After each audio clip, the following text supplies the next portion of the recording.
Greetings from British Columbia.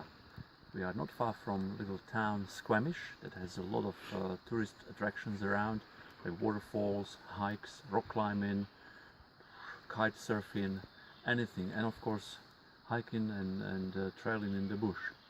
Here today we are at Alice Lake, and it's amazing. I feel like an Alice in Wonderland. That's why Alice Lake, maybe. No, it was a lady, the first white lady that came here to see this lake in the 1800s. And I'm amazed at these moss everywhere on the trees. All the branches covered in moss. It looks spectacular and nice and green. I don't know if you can see it on the camera. It's amazing, and I love the air here, the flowers, spring, the birds. We just saw a lot of geese that you will see in a short while in this video, and it's an amazing place to visit. I like the nature here.